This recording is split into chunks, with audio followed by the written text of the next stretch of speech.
Lando Norris wins the Hungarian Grand Prix by 0.6 of a second. Lovely. Do you think Oscar is thinking that's one that got away? Equally, do you think Lando is thinking, I stole that one? Piastri going late, locking up, and he avoids his teammate. That was a little bit over the edge. Lando, our winner, has just joined us. Did you roll off the brakes to stop Oscar hitting you? I must have. I put a little squirt on the throttle.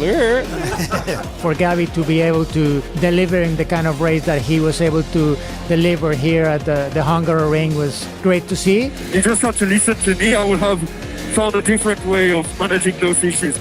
Did Ferrari get the strategy wrong with Leclerc? Yeah, maybe. What happened in quali? I'm just useless. I've never heard him talk himself down to that extent. People in the paddock, they worry about Lewis. Yes, 100% contract for next year, but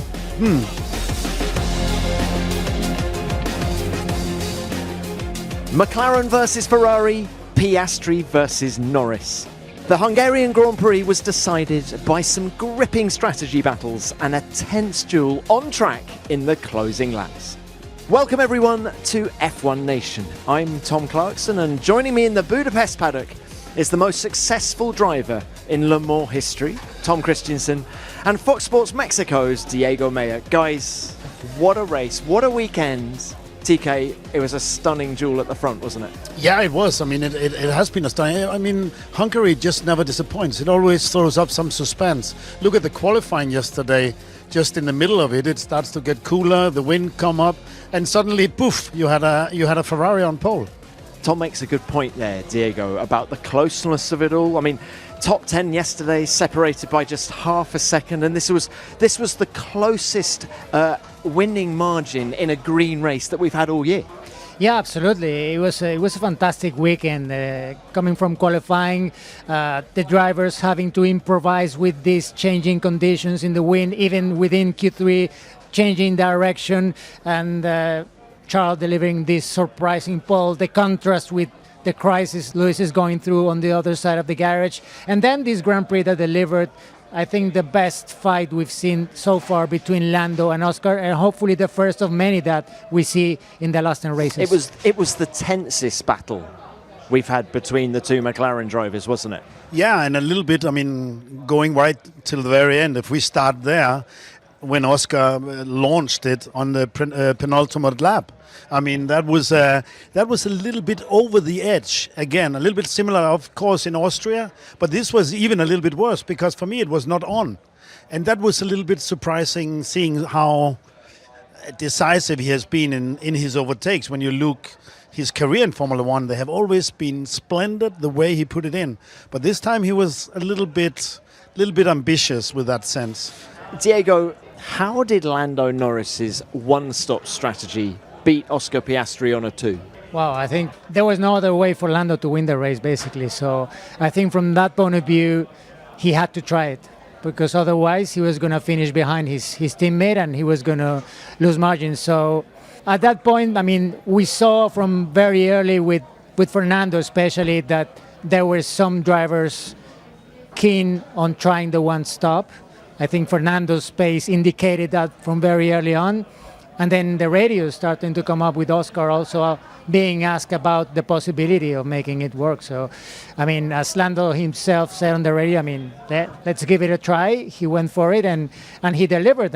He knew it was going to be difficult in the end. He also preserved the 1-2 for the team because he not left the space when Oscar did these lunges twice in the closing laps, maybe there would have been some contact.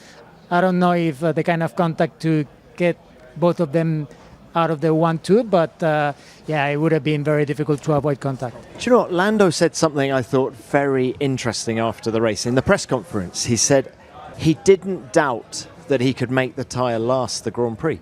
He did 39 laps on that one set, and yet he said even at the beginning of that stint, he didn't doubt it.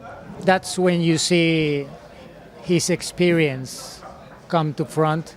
For some time we've had the ability, at least I thought that Lando had better ultimate speed than Oscar, but this year I don't think so. I mean, especially the last few races we've seen Oscar, the way he dominated at Spa.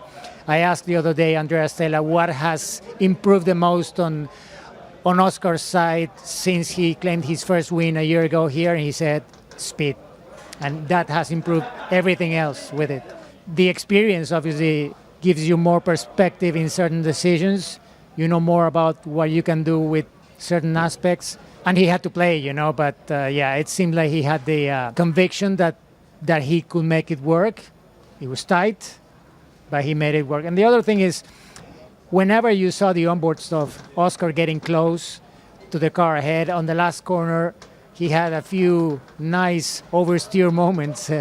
And when it's the same car you're racing against, I guess it's more difficult. Racing a Ferrari, maybe the cars have different traits, but when you're racing your teammate, he had the same tools, maybe different age on the tires at that point, but it was clear that it was not easy to do that last turn as close as he needed to be able to get a proper attempt. The layout of the Hungaroring favours the person in front, doesn't it? Because the pit straight is the one overtaking point, and you've got two 180-degree corners leading onto the pit straight, right? So it's difficult to stay close. Yeah, there's no doubt. So you really have to do well, and you need a big offset in the terms of the tires, like Diego touches on. But I think just what fascinates me as well is the dialogue with the engineers. You can feel there's more intensity on both Oscar and Lando, speaking to Tom and Will as the lead engineers on both cars. And you think also, Zach, you say they're free to race. Also engineers, they are free to do whatever they do to make the best for McLaren. And this intensity goes probably into, and I'm sure they will reflect on that during the summer break here, they're way ahead in the constructors. The championship, it's between those two. And it's a golden opportunity because you don't know what you're going to have in 2026. So to have a world championship, that is going to be an interesting, very interesting in-team battle. Yeah, and I would like to say also that a year ago we were questioning those papaya rules because of how the race unfolded here between Oscar and Lando, that they had to somehow undercut Oscar with Lando because Lewis pit before, and then they had to ask them to swap positions.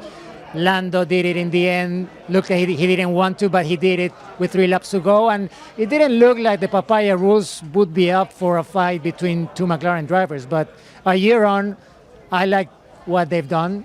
I had my doubts that they would leave their sides of the garage, have their own strategy and battle with strategy amongst them. But they're up for it. They have the gap now. Max is almost 100 points behind in the championship, and the constructors, they may well seal that by Baku, Singapore. So I like what I see with the papaya rules and how they are working in this intra-team battle.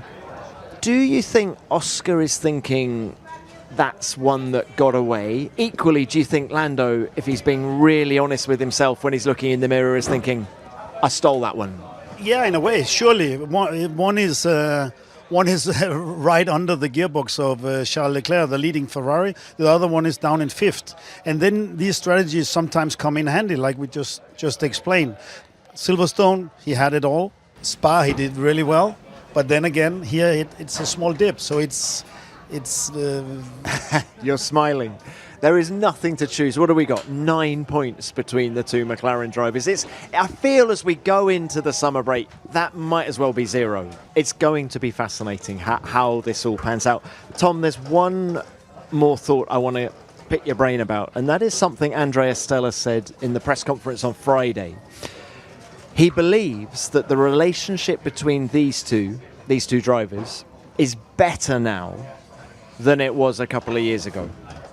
And yet now is when it really matters because the World Championship's at stake. I find that fascinating. I find the psychology behind that fascinating. There's no doubt there's very good people within McLaren having a lot of empathy in that way, that they are making sure everything is on the table. Obviously, when they are racing, we can see very easily that they're doing whatever they can and whatever they should do, really trying to win.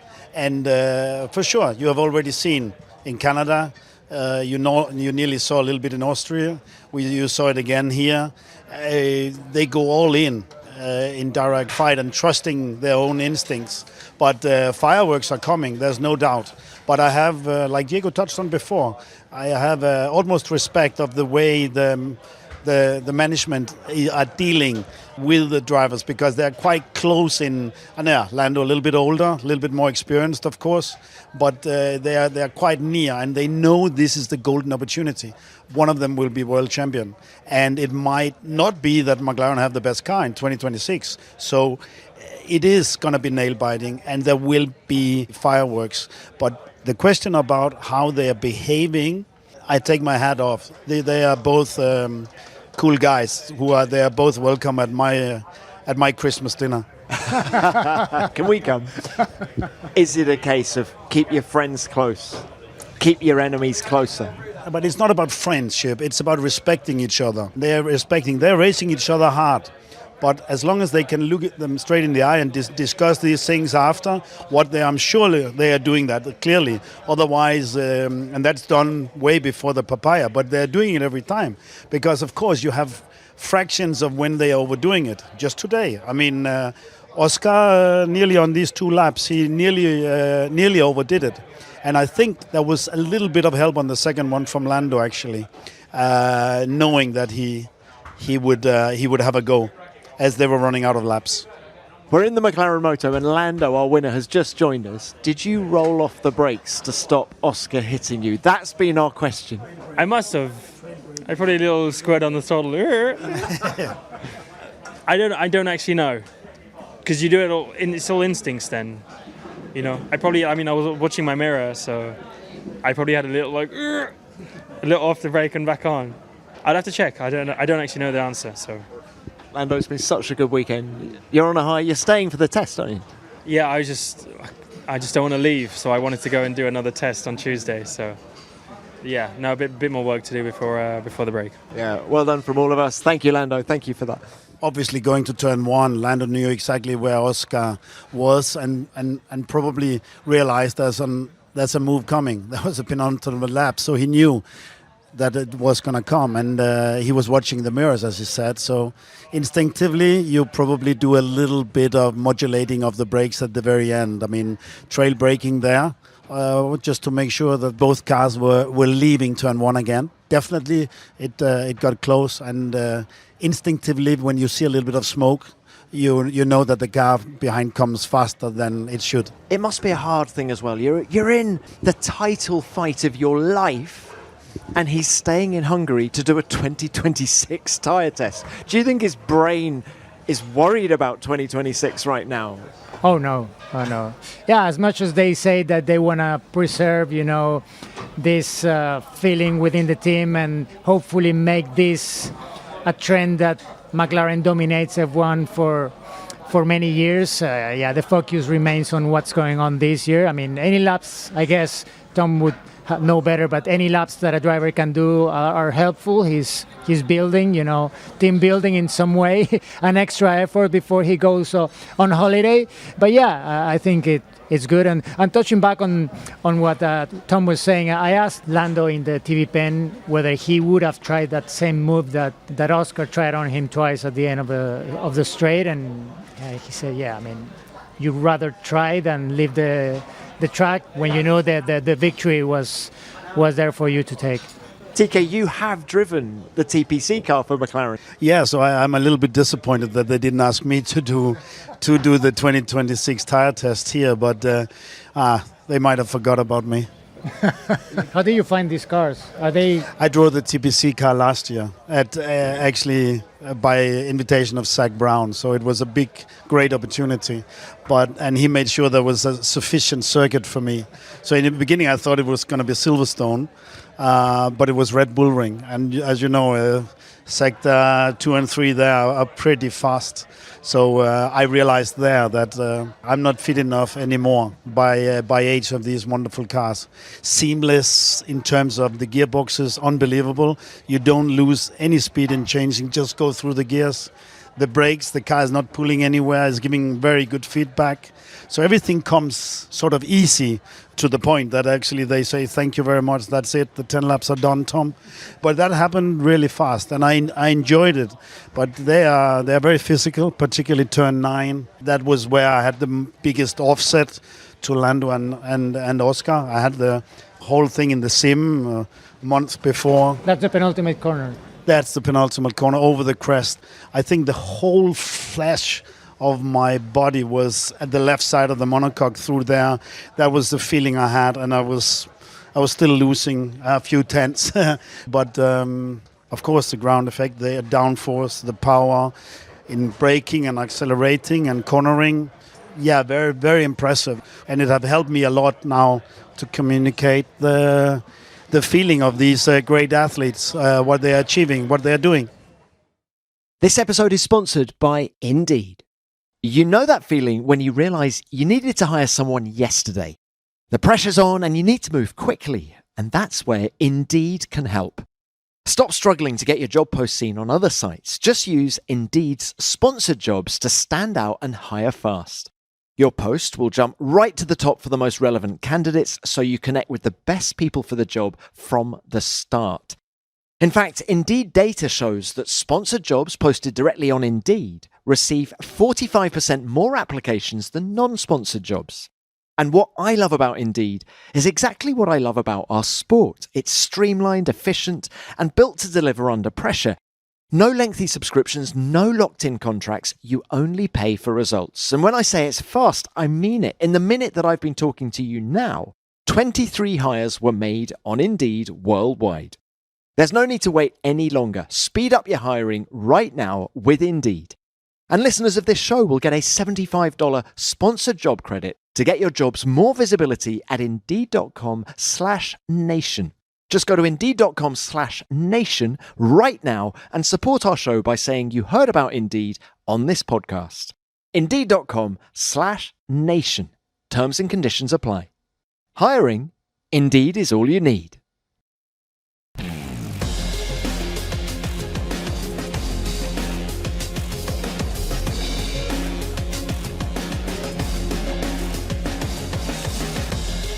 Now, after leading the way from pole position, Charles Leclerc finished P4, more than 30 seconds behind the McLarens. Charles said in the media pen afterwards that he started to lose performance from around lap 40, just over half distance, due to a problem with the chassis, and I'm using quote marks. On team radio during the race, he wasn't happy with Ferrari's strategy, saying, we're going to lose this race after the first stop. And then after being overtaken by Piastri, he said, you just have to listen to me. I would have found a different way of managing those issues. So first, did Ferrari get the strategy wrong with Leclerc?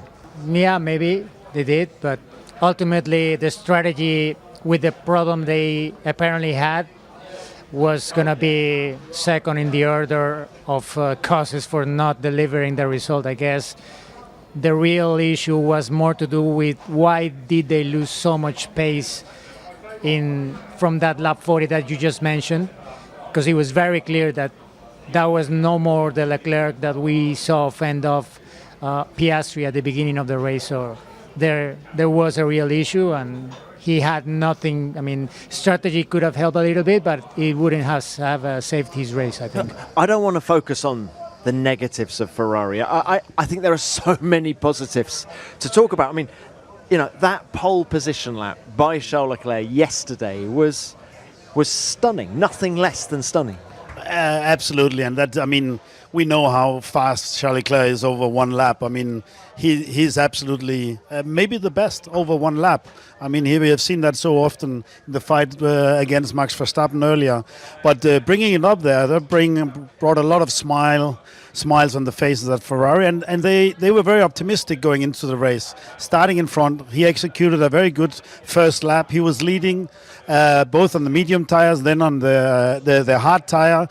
And then when he got into the second stop, probably a little bit early, probably a little bit to protect him from Oscar, I think on lap 40 or 41.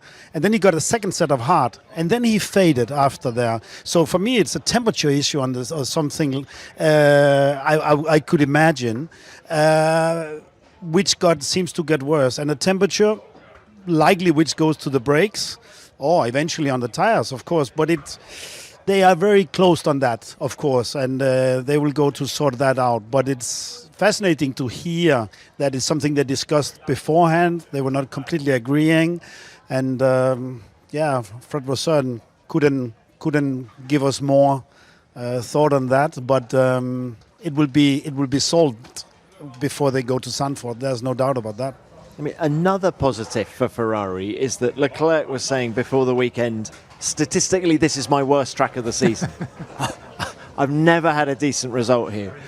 And then he goes and puts it on pole position and actually outperforms the Hungaroring specialist that is Lewis Hamilton in the same car. Yeah, you touched on that. And that's, everyone wants him to come back to winning ways, Lewis Hamilton with Ferrari, but he's struggling and he was very hard on himself. But yes, he had his home race at Silverstone didn't go to plan. I mean, his season it's tough for him, and then he goes to a circuit where he has 8 wins, 9 poles, and if he's not winning, he's definitely always on the podium like last year. So it must be really hard. And to see Lewis lining up after the race in a queue at the Joe Bauer when he has to get weight, he kept his helmet on. There was 5 or 6 drivers in front of him who had to get weight before. I think he takes it hard on himself, and it's tough to see. Yeah, maybe involuntarily this new suspension is giving more Charles what he needs and less Lewis. Not by design necessarily, but Lewis has not spoken positively about this new suspension during the weekend. But it's hard. I mean, it's the first time that Lewis was not in Q3 here. The only time he had not been was 2014 when the car caught fire. Every time he had been in Q3 here. It's hard to see Lewis struggling so much. I don't think he has suddenly forgotten how to do things around this place or any place, but clearly this car is not suiting his style, and he's not finding any answers as to how to get the speed that Charles is able to deliver. What I don't like seeing is Lewis so hard on himself. To come out in after qualifying and say, Ferrari need to get a new driver. I mean, he's a very emotional driver. We've seen that. That's been a consistent thing throughout Lewis's career, but I've never, in all these years since 2007, heard him talk himself down to that extent. I don't know what he's trying to achieve by it, other than it's an emotional reaction. But why else he's saying things like that? Yeah, me neither. But to me, it just comes across as his pure emotions, his frustration at not having really any answers, because when your teammate is on pole and you're out in Q2 and they have brought a new part to the car that should deliver, what else can you say? I mean, he's being fair to the team because I think they're trying. He's also being very clear that he's trying his best, doing these documents he's been mentioning, trying to give the team all the information they can have in order to give him more of what he needs, but probably he won't get that with this car. And as Tom very well points out, it's going to be a reset next year. I guess Ferrari is looking forward to that reset and maybe see if next year's car suits more Lewis. I mean, they'll have his feedback. They'll know, hopefully, why he struggled so much with this car, or where did he struggle more, and try probably to bring more of what he needs to get his speed out in 2026. But this year is going to be difficult. Yeah. Tom, were you a documents kind of driver? Did you write messages to your teams? Yes, we did. We gave some thoughts on things. Yes, I think that's part of this dialogue, building the team, the camaraderie, all these things, which at the end of the day builds a lot of trust. So you really, I mean, your engineer has to be really close to you in these senses. And sometimes you hear that, there's some discussions Adami, with the Lewis's engineer. But and last year it was a little bit like, yeah, maybe the team is knowing I'm leaving. Maybe they are focusing more on that's normal. But now he's very, as you touched on, he's really hard on himself. I have the deepest respect on people putting their hand up like that. And of course, a 7-time world champion doing that. But on the other hand, hey, they don't race on fuel. They race on self-confidence. So to have it all there, I think it gets a little bit under the skin on him, unfortunately. I want to see him do well, and I hope he really finds his mojo.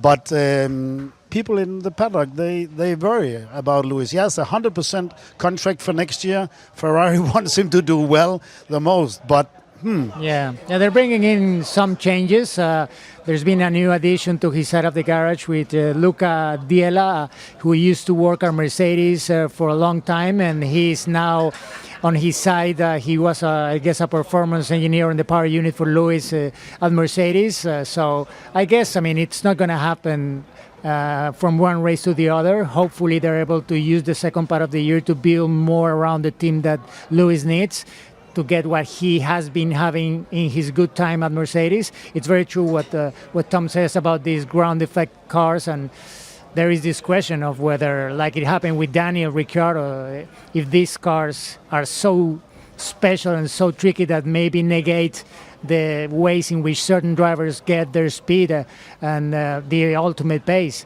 But I would expect things to get a little better on Lewis's side. Hopefully he's able to close up the year in a better place than he's now wrapping up these first 14 races. It's hard for us to talk about that. So if I can mention just on a positive, who was last in Spa, last on the grid? There's two Aston Martins, Alonso and Stroll. And where were they today? 5th and 7th. So, hey, it just means that it's so close, as you mentioned. Top 10 were within, less than 6/10. So you can make a difference very, very fast, it seems. So let's stay positive. And all this passion that Lewis is talking with is proof that it still really matters. Oh, yeah. Otherwise, he wouldn't be talking like that. That is, I think, the conclusion, the sensible conclusion to reach. And you just hope that it's not too demoralising to come to his racetrack, and not deliver in the way that he'd hoped. On the preview, the F1 Nation preview to this weekend, I spoke to Valtteri Bottas, and he said that Lewis was particularly strong. Sector 3, huh? Sector 3, the two 180-degree corners, turns 13 and 14. He said that is where Lewis, when Valtteri was his teammate at Mercedes, found his time. And if Charles Leclerc walks past, I would love to ask him, did you actually look at Lewis's data? Is that what has helped turn around your performance this weekend, Charles? Just what he's doing through because those actually in qualifying on board with Lewis, he was struggling in the last three corners. I mean, particularly the little oversteer moments through both. He was really fighting the car. And I think everyone is going to benefit from Fred Vasseur re-signing, long-term deal that was announced on the Thursday leading into this Grand Prix. That gives a bit of stability, stops the questions being asked, and everyone you speak to in this paddock will say that very few team bosses in the history of the sport have got a better racing brain than Fred Vasseur, right? He knows how to empower people. He knows how to bring the collective together. And when you've got all these regulation changes coming for next year, the only thing they could do was to re-sign him.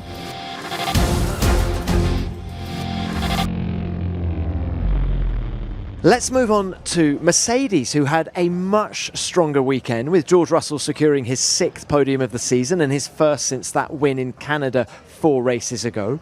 He finished P3 while Kimi Antonelli fought from P15 to P10 to score his first point since his podium in Montreal. Now, guys, why were Mercedes so much more competitive this weekend than they were, well, the last 3 weekends? Since they won in Canada, with the new suspension, actually, they of course had some belief in that, but it have completely destroyed the confidence with Kimi Antonelli.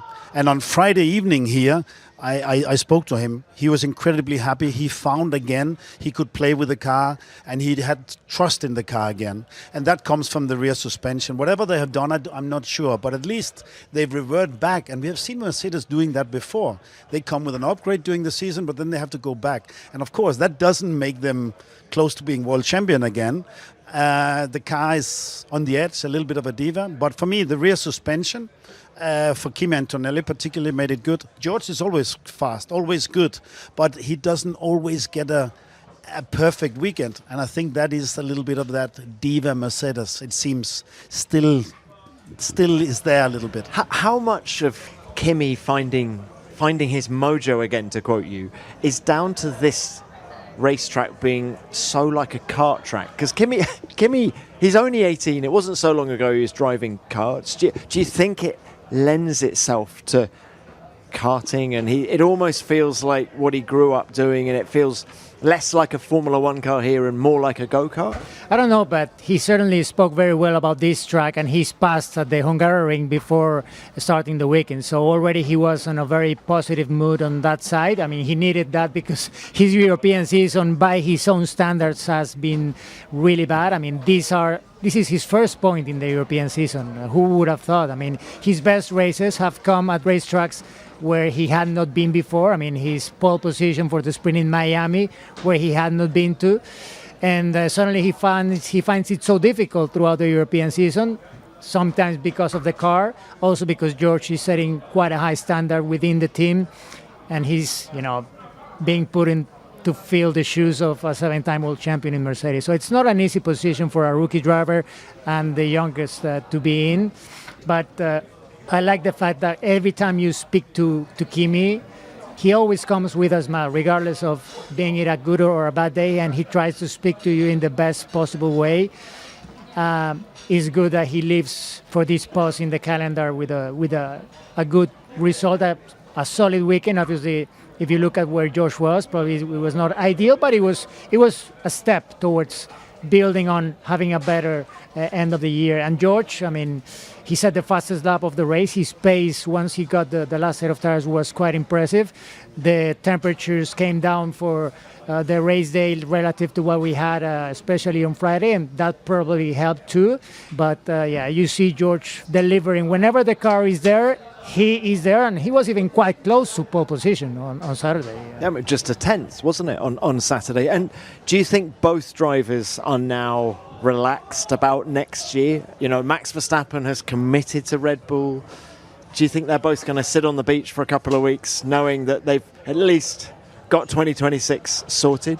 I think it could be the news of the summer break, maybe that they will be retained for next year. I hope so, for Mercedes and also for Kimi Antonelli. I mean, he's a fantastic driver coming into Formula One, and it's been really hard to see the struggles he have had after we really thought that he was there, particularly in Miami. I mean, he was the highlight of the Miami, certainly the sprint, but in the whole weekend. We expected, in a way, it to be a formality before the Verstappen sort of rumor came about. And that was also probably part of the reason why everything will go well. When you know that you will have a future again, that might even be him a little bit more strategically about how he goes about his qualifying, because the only thing that Antonelli did wrong was the qualifying, and particularly his last lap when he was just too aggressive, oversteer, wheel spinning, and probably tire a little bit out of the window, but the driver is part of that too. But the rest of the weekend he did well. He did a great Grand Prix, but obviously from way too far back. So I think he's energized by the 1 point he gets, but hopefully it's enough for Toto Wolff and Mercedes to invest more into those two guys. And I think Toto and all the engineers can see that the gap in qualifying to George Russell is coming down. It's getting closer. And that will, I think, give Kimi a lot of confidence. And I think Kimi came into this season with a lot of hype. I was just taking a step back. I thought, personally, I was thinking, well, let's just see how it goes. And I have a lot more confidence in the decision now than I had 6 months ago. I think Kimi is worth the hype now. I've seen enough. Personally, yes, but I have doubted the last couple of races to to watch him in Spa being interviewed by you and others, that was hard to watch. Then you can see, then you are fragile when you are a young man. But again, just to mention, I spoke to him Friday night. I saw him energized. I saw he found confidence. And I think how he delivered today during the Grand Prix, his overtakings, the way he placed the car. Yes, he's worth the hype. But in the meantime, Formula One is not waiting for anyone. This is an ad by BetterHelp. Cold plunges, morning journaling, daily walks, screen detoxes. These days, just dipping your toe into the world of wellness means facing an overwhelming amount of advice about what you should be doing, leaving you lost and unsure where to even start. But that's the thing. Mental health and wellness isn't a one-size-fits-all. It's personal, and sometimes the best first step is taking a step back and looking at what actually works for you and your lifestyle. And that's where BetterHelp can really support you, because using trusted resources and talking to a therapist can help cut through the noise and offer real, personalised guidance. Because therapy isn't just for people going through a crisis, it's also a tool for building resilience, learning positive coping skills, and showing up as the best version of yourself. And BetterHelp makes it incredibly convenient. You can connect with a licensed therapist from wherever you are, at whatever time works for you, at the click of a button. As the largest online therapy provider in the world, BetterHelp can provide access to mental health professionals with a diverse variety of expertise. Talk it out with BetterHelp. Our listeners get 10% off their first month at betterhelp.com/F1Nation. That's betterhelp.com/F1Nation.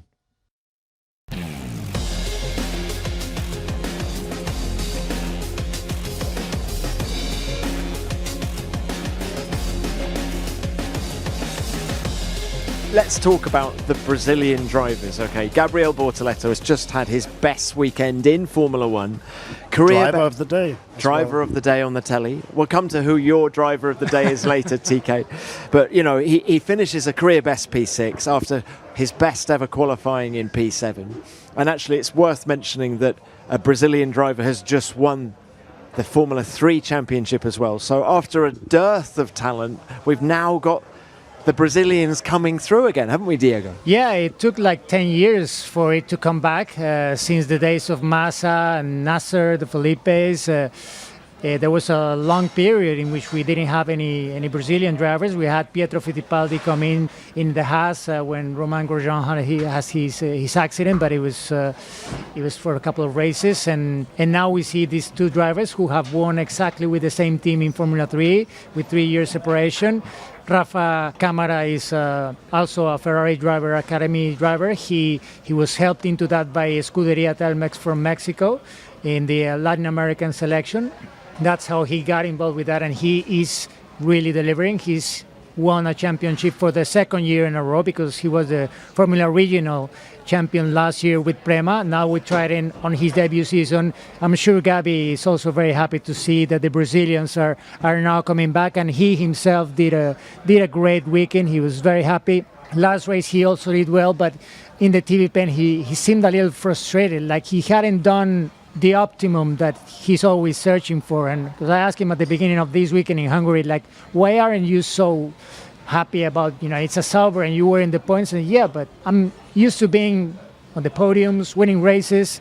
Now I know that is not possible, but it's still, I want to do my optimum. His qualifying pace is what has really stood out. I think it was half a second yesterday over Nico Hülkenberg. Yeah, I mean, I'm surprised he's now on the Saturday battle. He's ahead like by 2 races relative to Hulk. It's strange that Nico has qualified so far back. I think him and Stroll are the drivers who have been eliminated in Q1 the most this year, which by Hulk's standards looks surprising to me. So he's maybe not being that strong on Saturdays, but we saw what he delivered at Silverstone and other races where he has been very good on the Sunday. But Hulk is a very high standard for any driver, especially for a rookie, and for Gabi to be able to beat him how he's doing and delivering the kind of race that he was able to deliver here at the Hungary ring was great to see how he's progressing. And I'm not sure at the beginning of the year he would have thought that come this stage of the season, he was going to be in such a good place with the car, with the team. He has a great relationship with Hulk. He's happy when he does well and vice versa. And that's great to see. And that's only going to make the Audi team of the future better. We don't know about the power unit, but we see only positive signs from the Hinwil team now getting into this new era Saudi for next year. Now, a week is a long time in Formula One. Let's talk Aston Martin. Back row of the grid in Spa just 7 days ago. And then here we are. They have an astonishing turnaround. There's no other word to use. There's no doubt that already from free practice one, I mean, there was a little bit of an upset. Fernando not fit. There was even a doubt that would he make it. At least that was the discussion. You have to be an athlete. You have to be up to your very best to withstand these incredibly forces you get through your body. Okay, Hungary is not the most physical circuit. You just come from Spa, where sector 2 there is pretty hard, and probably that is also what was tearing on Fernando with the age, with the way his body has taken there. It has taken a few hits through his career. But yes, it was a bit of an upset that he was not driving. But then again, they have obviously a very, very good driver in Filip Drogovic and ready to take on. And speaking to the team, they said the feedback they got, the development they got with these parts going forward was right on. So when Fernando joined in free practice 2, him and Stroll were right on it at that time. So they had made, which I think is not a circuit specific update or setup. It looks like it's here to stay for the rest of the year. That's at least the feedback I get from the team, because qualifying brilliant and the race, the execution of that, of both drivers, were excellent. Only you can tell us about the ride of these cars and how stiff they've been. Is that an issue? Is that difficult to? Yeah, you're strapped in so tight, and the more you're strapped in, the better it is physically, lap after lap, strain on you, the tiredness. But of course, when you're strapped in that incredibly hard as you are, any bump, any oscillation, it really gets up through your spine, and that's probably also the problem on the of all the muscles in the lumbar area, getting of course up and working hard through the neck, especially at Spa, probably less here in Hungary. Yeah, it was not a word after. I think even after qualifying, he said that, everything is good. This race is not going to be an issue. But of course, before the weekend, it was. Final team I wanted to discuss was Red Bull. Max Verstappen, okay, he finishes P9, but he's a minute and 12 seconds behind Lando Norris, the winner. He hasn't finished on the podium in the last 4 races either. The picture as we go into the summer break, isn't that rosy for Red Bull, it feels? Yeah, it's tough times. Only a week ago we were speaking about his victory in the sprint at Spa. I mean, everything got together and he executed a perfect short race. Had there been any strategy involved, I'm not sure he would have won the race. But yeah, this track last year wasn't great for them, and you could see from the very off of the weekend in first practice that they were not getting the kind of grip they expected. It was funny to hear the quotes from the drivers at the end of Friday. The McLaren drivers saying the track had a lot of grip, and Max saying that he was sliding all over the place. Yuki saying it's not only no grip but no balance either. So changing balance from one corner to the other. So yeah, these Red Bull cars for the past few years, I see them a little bit as puzzles. You know, they change part. One session, one goes with one front wing, the other side of the garage with a different one. Then the engine covers are different. Sometimes the rear wings are different, and sometimes they come back to the same for both cars. But lately, Yuki has been at least 1 or 2 steps behind Max. It's very difficult, and I think right now yeah, you question whether they really understand what's going on with the car, because everything seemed like they threw everything at it, even with Yuki starting from the pit lane. I'm sure they did some experiments. Seems like they were struggling to keep the tire in the window, and that was making them slide. I mean, you saw Yuki try the soft tire during the race. I think he was, I'm not sure if he was the only one or one of the few, but there was clearly an issue in getting the tires to work properly. Slow corners hasn't been the best for Red Bull in recent years, and this track probably brought that up again. Talking about before about McLaren, they're doing minor changes as far as I can see, and that gives confidence, and you need confidence to constantly flirt on the limit, and that makes the car trustworthy and fast, obviously. And when you constantly have to change, when you're finding or changing the camber, the toe, the ride height, the weight distribution, the aero angle, all when you're constantly doing that, of course, even a four-time world champion will lose a little bit of the edge in that in these senses. I believe. I think he did a great Grand Prix again. He's always phenomenal in the races, but he didn't find the times, and especially also not the durability in the race, but the overtaking, the placement and racing, and also the intensity in his radio communication. He's actually a bit more calm here. You know, at one stage he was asked, Max, we probably need to let you finish with this set of tires, and he said, that's probably a little bit too much to ask. I think that was his response. That's not the response of Max Verstappen. Normally that's a bit more, hey, come on, what are you, I need, like last year. Yeah, so things are changing there. And speaking to Laurent Mekies, who is, that's his second race just before the summer break. It's definitely a big task for him, but I think it can very much be the right guy with the technical input if everyone in the team gives him the support to go forward. Because you can just see the other team finished actually in front, Lawson in front of him, and that's a team very much has been under the guidance of Laurent Mekies, which he passed on to Alain Permain. And there's very interesting dynamics in these things. But Max, relaxed, he will have a summer holiday and he'll come back. Whenever he goes in a car, the car will go as fast as it can. And you're right about his overtakes. Yeah, the one he did on Gasly was brilliant. The placement of Gasly into turn 2. Max Verstappen, here I come, woof. He is a joy to watch, even when he's further back the order, isn't he? He never gives up. He never gives up, even if he is more relaxed on the radio. Guys, it's been wonderful to have you both on the show. Again, thank you very much for your time. Now, we mentioned that Gabriel Bortoleto was driver of the day on the telly. Can I have the driver of the day from each of you, please? Gabriel Bortoleto. That is, it's less than 1 year ago he had his first test in a Formula One car. So I'm very proud to say the progress he has done. It's been fascinating to watch. Speaking to Jonathan Wheatley, he's a pleasure to work with. Bortoleto, driver of the day from here too. I agree with the public on giving Bortoleto the driver of the day.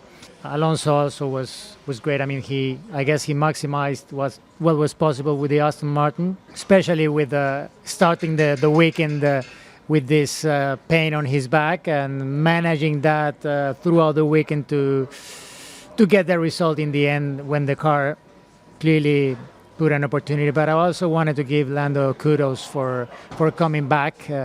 He tried it, he did his best, and he got a crucial victory. To go on the summer break, having just won the last Grand Prix before going on holidays, okay, this test before that, I guess that's the best way. Oscar was clearly frustrated. That will probably give him more fire to come back. Diego, I love your analysis, but you can't mention every driver as your driver of the day. Sorry. I'm sure. Okay, no, I love your analysis, but can you pick one? Are you going with Bortoleto as well? Because I can't give Lando the driver of the weekend, but I'm going to give him the driver of the day. The weekend wasn't great because his qualifying wasn't perfect. I expected him to be on pole. He was second row, but he came back from being P5 on lap 1 to win the race. So, yeah, I'll give him driver of the day. Okay, so we've got one for Bortoleto, one for Lando Norris. I'm going to give an honourable an honourable mention to George Russell. TK's looking at me, but actually my driver of the day is going to be Liam Lawson, who finished P8, having started P9. He's a man who had such a rotten start to the year. He's fought his way back, and I love what he's doing now. What is it? It's 3 points finishes in the last 4 races. Great job by him. So he is my driver of the day. And I think that's why you're ahead of this podcast, that you see that. And I think that's well done on that. Beginning of the season, he was 20th, Max Verstappen up at the front. And now, actually, he finished right in front of Max. So, yes, he's back in the Red Bull limelight. Final thought as an aside, if Max Verstappen were in the Racing Bull, would he be closer to the McLarens than he is in the Red Bull? There's only one man who can answer that, and that's Laurent Mekies. Exactly. Or maybe Yuki knows too, because Yuki drove that car in the first 2 races, and his best qualifying, I guess, have come in the Racing Bull at the beginning. I think we know what Yuki's answer to that is going to be. He can't say so. But what are we going to talk about in the summer break now that Max has said he's staying? I'm going to the beach. I don't know what you two are doing. Guys, thank you both very much for your time. It's wonderful to have you on the show. Enjoy the break, and then we will come back before the Dutch Grand Prix at Zandvoort for what is going to be a thrilling second half of the season. Now, for more reaction and analysis from Hungary, please go to Formula1.com or the official F1 app, and you can watch the highlights on the official F1 YouTube channel. And like Formula 1, F1 Nation is also taking a summer break. We'll be back on Monday, the 25th of August, with our preview of the Dutch Grand Prix. So that's 3 weeks from now.